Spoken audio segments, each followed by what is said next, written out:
the school that is receiving the transfer initiates what they call a concurrence form.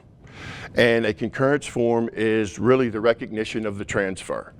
For that player to be eligible, that concurrence form has to be executed by both principals and kept on file at the receiving school, which in this case is U-High.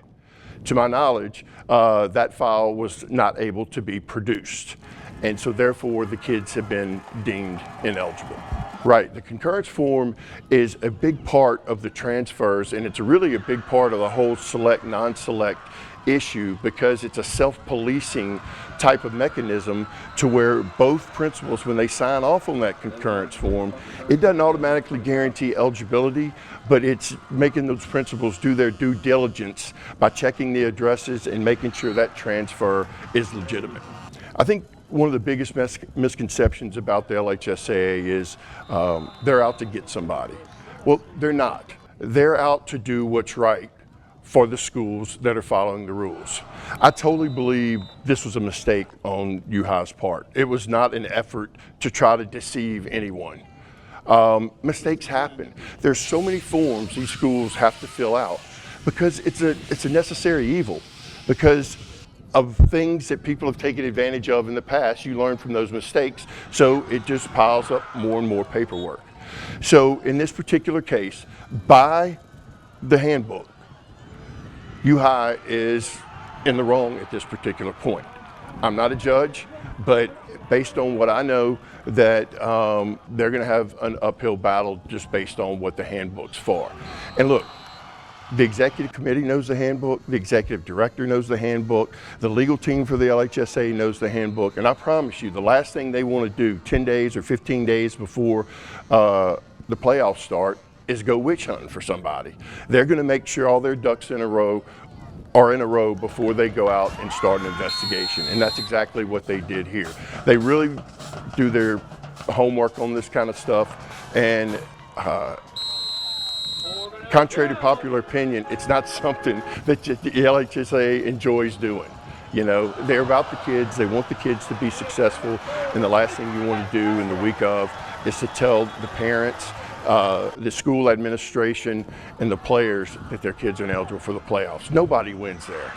And it's just a bad spot to be in, but somebody has to be that governing body, and in this particular case, it's the LHSAA. In my conversations with Mr. Bonine, he feels like hardship cases should be taken on an individual basis because each hardship case is different. I think the same thing goes here. Each violation is different. Some of them, there's obvious intent. Some of them, there's not, and a benefit of the doubt can be given. But I think that's where it ends up opening Pandora's box, and you don't know where you're going to go because someone down the line is going to say, well, you gave them benefit of the doubt, why aren't you giving us benefit of the doubt? Sometimes, unfortunately, I think things have to be in the black and white, and this may be one of those cases. Although, you know, I think at this particular point, there's a lot of room because the litigation part of this, people want to stay out of the courts as much as they can, and I think there's a lot of room for discussion for it. The one thing I'd say to parents is this: understand if if a person's an athletic director or a head coach, he's trying to win football games, he's trying to file paperwork, he wears a lot of hats. He's a father, he's a psychologist, he's a chef, he wears a ton of hats. And the initial reaction is to be mad, maybe at the head coach or the administration. But I would say, walk in their shoes for a day. It's not easy.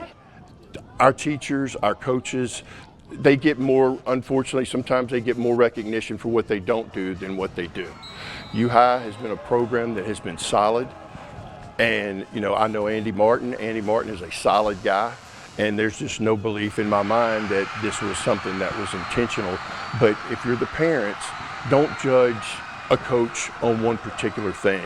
Look at the whole body of work. And if you look at the whole body of work in this case, there's no doubt Andy Martin's the best guy.